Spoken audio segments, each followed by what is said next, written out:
Hello दोस्तों, उम्मीद है आप सब बहुत अच्छे होंगे, बहुत मस्त होंगे। तो चलिए शुरू करते हैं आज की क्लास। आज हम एमएसपी पढ़ेंगे और ये 2 लेक्चर में होगा, ठीक है। थोड़ा बड़ा है लेक्चर। तो आज एमएसपी जानेंगे क्या है, इसकी गणना कैसे होती है, ठीक है। नेक्स्ट क्लास में उसके लाभ क्या हैं, उसकी विशेषताएँ क्या हैं, उसमें कमियाँ क्या हैं, उसमें सुधार क्या किया जा सकता है, और नैनो यूरिया का कॉन्सेप्ट पढ़ेंगे, ठीक है। तो एमएसपी से पहले हम जानते हैं कि मूल्य कितने प्रकार के होते हैं। मूल्य 4 प्रकार के होते हैं। पहला समर्थित मूल्य, जिसको बोलते हैं सपोर्टिव प्राइस। ये क्या होता है कि सरकार क्या करती है, जो किसान होते हैं उनको उनके उत्पाद का उचित मूल्य मिले, उनका उत्पाद फसल बाजार में गिरती हुई कीमतों में ना जाए, हानि में ना बिके, अर्थात किसानों को उचित लाभ मिले, अधिक से अधिक लाभ मिले, वो होता है समर्थित मूल्य, सपोर्टिव प्राइस। दूसरा होता है प्रशासित मूल्य, एडमिनिस्ट्रेटिव प्राइस।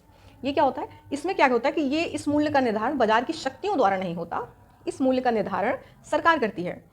जैसे गन्ने में एफआरपी की घोषणा करती है, उचित और लाभकारी कीमत से बोलते हैं, फेयर एंड रिम्यूनरेटिव प्राइस, ठीक है। और पीडीएस प्रणाली के तहत जो अनाज मिलता है और जो खाद यूरिया इत्यादि जो सरकार देती है, वो क्या होते हैं, हमारे प्रशासित मूल्य होते हैं। अर्थात इसका निर्धारण सरकार कर देती है कि मार्केट में कोई भी इस कीमत से नीचे उस संबंधित वस्तु को, खाद्य या अखाद्य वस्तु को संग्रहित या अधिग्रहण नहीं कर सकता, ठीक है। तीसरा एक मूल्य जो है वो है नियंत्रित मूल्य, कंट्रोल प्राइस। कंट्रोल प्राइस क्या होता है, नियंत्रित मूल्य क्या होता है, ये आवश्यक वस्तु अधिनियम 1955 इसके तहत लाया गया था। इसमें यह कहा गया था कि जो भी आवश्यक वस्तुएं हैं उनकी जमाखोरी को रोकने के लिए और उसका बाजार में संतुलन बनाए रखने के लिए ऐसी वस्तुओं के उत्पादन से वितरण तक का जो प्रक्रिया है और मूल्य निर्धारण की जो प्रक्रिया है वो सरकार करेगी। जैसे चीनी, ये मूलभूत चीज़ें होती हैं, तो इनमें क्या करती है सरकार, संतुलन बनाए रखने के लिए इनको कंट्रोल करती है, ठीक है। और चौथा एक मूल्य होता है जिसको बोलते हैं हम बाजार मूल्य, मार्केट प्राइस। ये क्या होता है, इस मूल्य का निर्धारण बाजार की अदृश्य शक्तियां करती हैं। और बाजार की शक्ति क्या है, demand and supply. Demand and supply पे ही आपकी पूरी इकोनॉमी बेस्ड होती है। डिमांड एंड सप्लाई कैसे कि एक डिमांड, मांग है और आपूर्ति, ठीक है। तो अगर किसी चीज़ की मांग और आपूर्ति दोनों क्या है, बराबर हैं, तो वस्तु की कीमत क्या होगी, जो कीमत होगी वो क्या होगी, स्थिर होगी। भाई जितनी डिमांड है उतनी सप्लाई है, तो कीमत स्थिर होती है। अब अगर डिमांड बढ़ गया, मांग बढ़ गई किसी चीज़ की और सप्लाई नहीं हो रही है, तो उसकी कीमत में वृद्धि हो जाएगी। तीसरा कॉन्सेप्ट कहता है कि भाई सप्लाई ज़्यादा हो गई और मांग वही है या कम हो गई, कुछ भी है पर सप्लाई ज़्यादा हो गई, मांग से अधिक सप्लाई हो गई, तो क्या होगा, उसकी कीमत गिर जाएगी। ये कॉन्सेप्ट हमेशा याद रखना है, डिमांड एंड सप्लाई का कॉन्सेप्ट, ठीक है। इसके बाद हम जानते हैं कि एमएसपी में कौन कौन सी फसलें हैं, कितने प्रकार की फसलें हैं। तो एमएसपी में 23 फसलों का सरकार, एमएसपी के तहत 23 फसलों का सरकार अधिग्रहण करती है, जिसमें गन्ना का अधिग्रहण एफआरपी के तहत करती है, यानी प्रशासित मूल्य पहले से निर्धारित कर देती है। तो पहले हम गन्ना का पहले पढ़ लेते हैं, फिर हम अन्य जो 22 फसलें हैं उनका पढ़ते हैं, ठीक है। तो जो 23 फसलें हैं उनमें जो गन्ना है उसमें सरकार एफआरपी तय करती है, उचित और लाभकारी कीमत। ये क्या होता है कि सरकार, आप जानते हैं कि जो गन्ना होता है उसमें सुक्रोज पाया जाता है। सुक्रोज क्या होता है, गन्ने में उसकी मिठास और उसके वजन का कारण होता है। तो सरकार गन्ने का एक लंबे समय तक संरक्षित रख के, उसका अधिग्रहण करके अपने पास संरक्षित नहीं रख सकती, इससे उसकी वजन, उसकी क्वालिटी में इफेक्ट पड़ेगा, ठीक है। तो सरकार ने क्या किया, एक मूल्य निर्धारित कर दिया जिसको बोलते हैं एफआरपी। ये बोला गया कि भाई इस मूल्य से नीचे कोई भी गन्ना मिल मालिक किसानों से गन्ने का अधिग्रहण नहीं कर सकता, ठीक है। तो पहले गन्ने में एमएसपी की घोषणा होती थी। यहाँ पर एमएसपी मिनिमम सपोर्ट प्राइस नहीं है, न्यूनतम समर्थित मूल्य नहीं है, बल्कि न्यूनतम वैधानिक मूल्य है, मिनिमम स्टैट्यूटरी प्राइस है, ठीक है, जो 2006 में रंगराजन समिति के तहत किया गया था। जो 2006 में रंगराजन समिति के बाद जो एमएसपी थी, जो न्यूनतम वैधानिक मूल्य दिया जाता था गन्ने पर, 2006 के रंगराजन समिति के बाद इस पर एफआरपी की घोषणा की जाने लगी, ठीक है। तो आप देखते हैं कि गन्ने का उपयोग किसमें होता है, गुड़, जिसको खांडसारी भी बोलते हैं। खांडसारी वैसे एक अलग वो होता है, लेकिन ठीक है, गुड़ में रख लेते हैं, गुड़, चीनी और इथेनॉल। आपको पता होना चाहिए कि जो ब्राज़ील है उसके बाद भारत विश्व का सबसे अधिक चीनी उत्पादक और निर्यातक देश का है, तथा खाद्यान्न ऑयल या अन्य जो ऑयल हैं उनमें भारत चीन और अमेरिका और चीन के बाद तीसरे नंबर पे आता है, सबसे ज़्यादा आयातक देश है। यानी इंडिया, भारत कच्चे तेल का आयात करता है तीसरे नंबर पे और सबसे बड़ा आयातक देश है, जो अपनी आयात का 88% आयात करता है। तो सरकार ने कहा कि हम क्या करते हैं कि हम कच्चे तेल, पेट्रोल और डीजल में एथेनॉल को मिलाते हैं। और ये लक्ष्य रखा गया कि भाई 2030 तक, 2018 में जैविक ईंधन नीति लाई गई। तो जैविक ईंधन नीति 2018 की जो नीति थी उसमें लक्ष्य रखा गया कि हम 2030 तक E20 के लक्ष्य को पूरा कर लेंगे, यानी जो पेट्रोल और डीजल हैं उनमें हम 20% एथेनॉल को मिलाएंगे। लेकिन हमने 2021 में E10 के लक्ष्य को पूरा कर लिया। तो नीति आयोग ने क्या किया, इसमें अपने लक्ष्य में संशोधन करते हुए ये निर्धारित करती है कि भाई हम E20 के लक्ष्य को, यानी पेट्रोल और डीजल में जो हम इथेनॉल मिलाएंगे उसके लक्ष्य को हम 2025-26 तक ही पूरा कर लेंगे। तो ये हमने देखा कि जो गन्ना है उस पर FRP दिया जाता है और गन्ने के जो कैसे उपयोग होता है, कैसे हमने उसको एथेनॉल में एथेनॉल में उसका महत्वपूर्ण भूमिका है। अब हम जानते हैं कि जो MSP की जो घोषणा है जो अन्य जो 22 फसलें हैं उनमें कैसे है। तो सबसे पहले हम जानते हैं कि MSP क्या होता है। MSP समर्थित मूल्य, जैसे कि हमने जाना था पहले, ये क्या करता है कि जो किसान है उनकी जो फसल है उसकी बाजार में जो कीमतें हैं वो गिरे ना, उससे सुरक्षा प्रदान करने का काम करता है। ठीक है, इसकी जो घोषणा होती है सरकार वर्ष में 2 बार करती है, एक रबी के समय और एक खरीफ के समय। यह खाद्य और अखाद्य दोनों प्रकार की खाद्यान्न के संक्षेप में संदर्भ में इसकी घोषणा होती है। तीसरी बात, MSP की जो घोषणा होती है वो फसल बुआई से पहले हो जाती है। जैसे वर्तमान में अभी MSP की जैसे हमने बताया कि घोषणा हो चुकी है खरीफ की फसल के लिए। MSP में वर्तमान में 23 फसलों का अधिग्रहण होता है, जिसमें हमने बताया कि गन्ने का अधिग्रहण FRP पे होता है। बचती हैं जो बाद की जो जिसमें से कि जो 20 फसलें हैं वो खाद्य हैं और 3 जो कॉमर्शियल फसलें हैं। जैसे 3 जो अखाद्य फसलें हैं वो कौन है, कपास, दूसरा कच्चा पटसन जिसको हम जूट बोलते हैं, और तीसरा कोपरा यानी कच्चा नारियल। अब हम उसको जूट को कच्चा पटसन की जगह जूट भी बोल सकते हैं, लेकिन हमें कच्चा पटसन ही याद रखना होगा, कोपरा ही याद रखना होगा। क्यों? क्योंकि जो गवर्नमेंट की जो ऑफिशियल साइट है वहाँ पे कोपरा दिया हुआ है और जूट को कच्चे पटसन से मेंशन किया गया है। ठीक है। दूसरा, इसमें 7 प्रकार के अनाज हैं। कौन से? आपको ये सारी फसलें याद रखनी है। 7 अनाज कौन से हैं? क्योंकि इसमें IS PT 2018 और 23 से क्वेश्चन पूछे गए हैं। तो 7 अनाज कौन कौन से हैं? गेहूँ, चावल, ज्वार, बाजरा, मक्का और रागी, ये 7 अनाज हैं। और 5 दलहनें हैं, मूंग, उड़द, मसूर, चना और तुअर। टकली तुअर अरहर की दाल को बोलते हैं। ठीक है। और 7 प्रकार की तिलहन हैं, तिल, सरसों, मूंगफली, सूरजमुखी, कुसुम, नाइजर सीड मतलब काला तिल, और एक सोयाबीन। ठीक है, ये 7 प्रकार की हमारी तिलहनें हो गई। तो इन पे सरकार MSP देती है। ठीक है, जिसमें कि जो हमने अभी 20 खाद्य फसलें बताई, उनमें क्या है कि जो रबी की फसलें हैं उनमें 6 हैं। कौन कौन सी? गेहूँ, जौ, चना, सरसों, मसूर और कुसुम। बाकी की जो फसलें हैं वो कौन सी हैं? खरीफ की हैं। एक बात और, सरकार बागवानी फसलों पर MSP नहीं देती, जबकि भारत में 350 MMT बागवानी फसलों का उत्पादन होता है, लेकिन फिर भी सरकार बागवानी फसलों पर MSP नहीं देती क्योंकि देश में पर्याप्त शीतगृह नहीं है। दूसरी बात, इनको संरक्षित रखना अपने आप में एक बहुत बड़ी चुनौती है। ठीक है, तो किसी भी प्रकार की बागवानी फसल में सरकार MSP की घोषणा नहीं करती है। 2018 में MSP से मेंस में क्वेश्चन पूछा गया। क्वेश्चन क्या था कि न्यूनतम समर्थन मूल्य यानी MSP से आप क्या समझते हैं? न्यूनतम समर्थन मूल्य कृषकों का निम्न आय फंदे से किस प्रकार बचाव करेगा? 150 वर्ड्स में हमें इसे एक्सप्लेन करना था। 2018 में IS मेंस में क्वेश्चन आया हुआ है।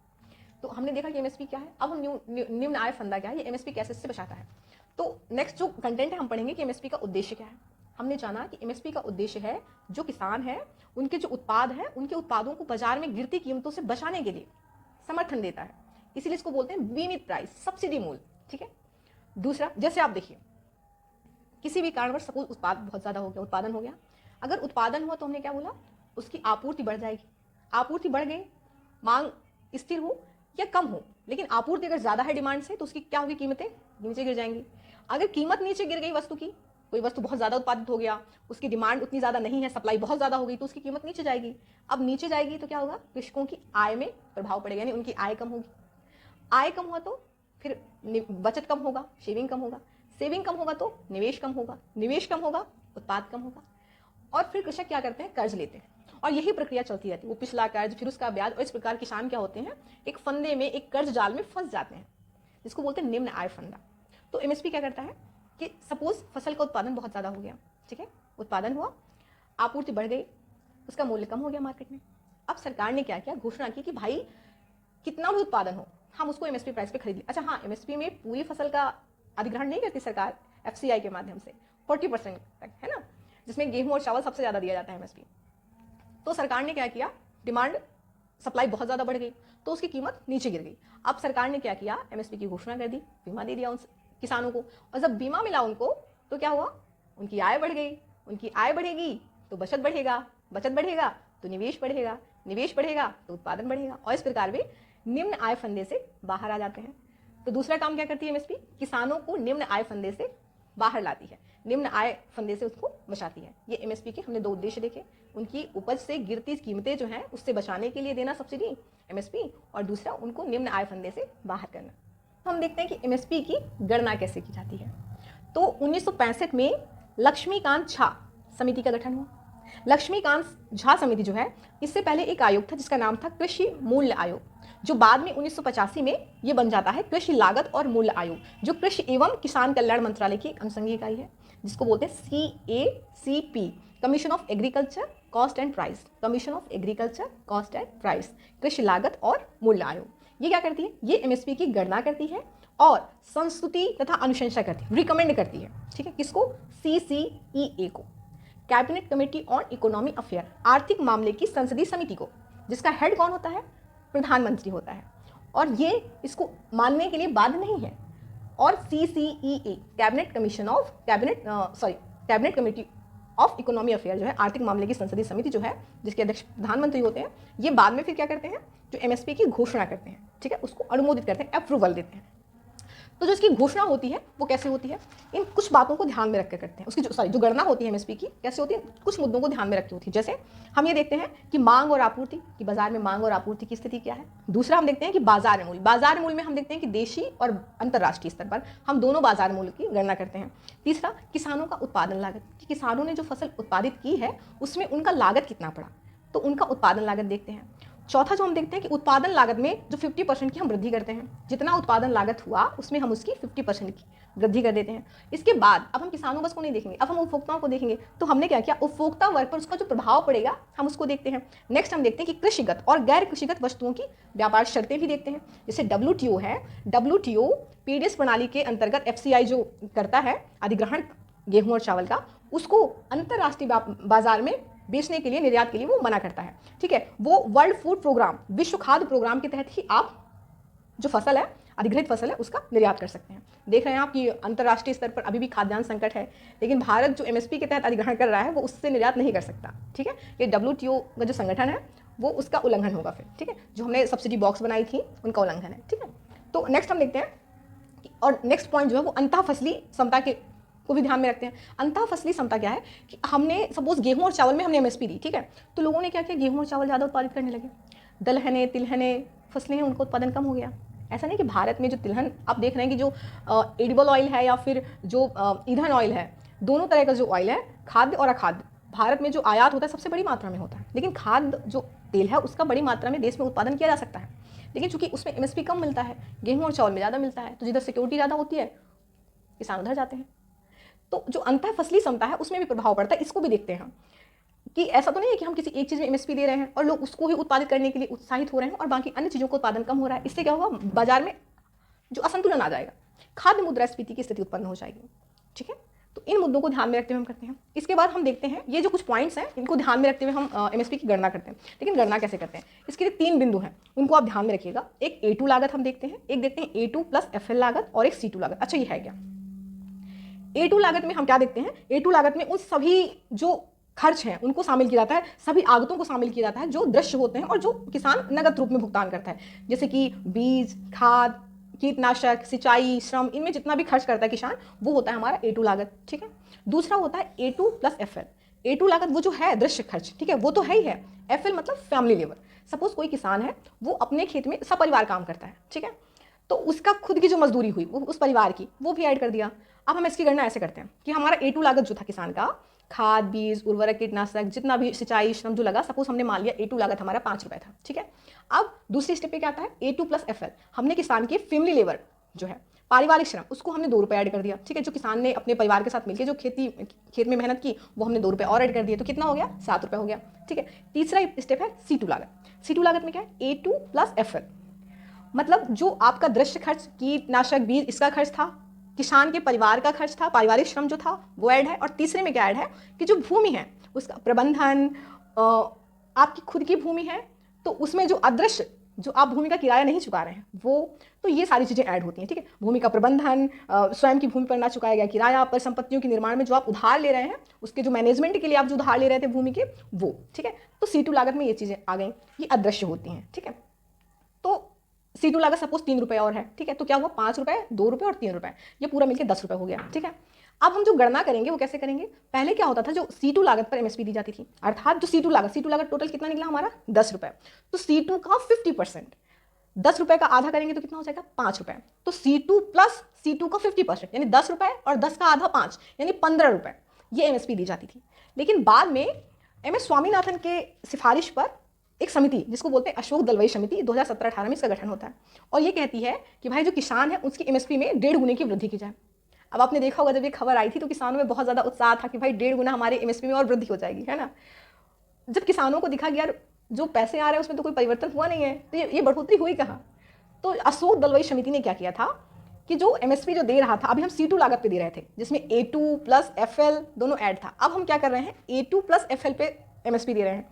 A2 प्लस FL मतलब A2 लागत, सपोज जो दृश्य जो नगद भुगतान किसान ने किया, बीज, खाद, उर्वरक, सिंचाई, जिस कीटनाशक, इनमें जो खर्च किया वो 5 रुपये था, प्लस A2 प्लस FL यानी उस A2 लागत तो था ही और उसमें पारिवारिक श्रम ने 2 रुपये ऐड कर दिया था, 7 रुपये। अब इसमें 7 रुपये का 50% करें तो 3.5 यानी कितना हो गया हमारा 7 रुपये और 7 का आधा 3.5। अब इसको जब हम ऐड करेंगे 10.5%, ठीक है, तो यानी अब जो MSP दी जाएगी वो कितनी दी जाएगी 10.5% दी जाएगी, यानी A2 प्लस FL लागत पे दी जाती है सब्सिडी, ठीक है। लेकिन C2 को संदर्भ के रूप में अभी भी रखा जाता है, ठीक है, यानी इससे अधिक नहीं दिया जाएगा, C2 से अधिक नहीं दिया जाएगा, ठीक है। तो आई होप कि आपको समझ में आया होगा कि MSP की गणना कैसे की जाती है। अगर ना ही हो तो प्लीज़ वीडियो को स्लो करना और आराम से ठंडे माइंड से समझने की कोशिश करें। तो वर्तमान में जो MSP है वो A2 प्लस FL लागत पे दी जाती है जो पहले C2 लागत पे दी जाती है, और A2 लागत जो दृश्य और नगद खर्च होता है A2 प्लस FL, A2 लागत में आप पारिवारिक श्रम ऐड कर दें, C2 लागत में जो आपका अदृश्य खर्च जैसे स्वयं की भूमि पर ना चुकाया गया किराया, उसका प्रबंधन, उसकी परिसंपत्तियों का रख रखाव, ये आपका C2 लागत होता है, ठीक है। तो मिलते हैं अगली क्लास में, MSP के हम लाभ देखेंगे, उसकी चुनौतियाँ देखेंगे और नैनो यूरिया के बारे में अध्ययन करेंगे, ठीक है। तब तक के लिए अपना ख्याल रखिए, बाय बाय, टेक केयर, जय हिंद, जय भारत।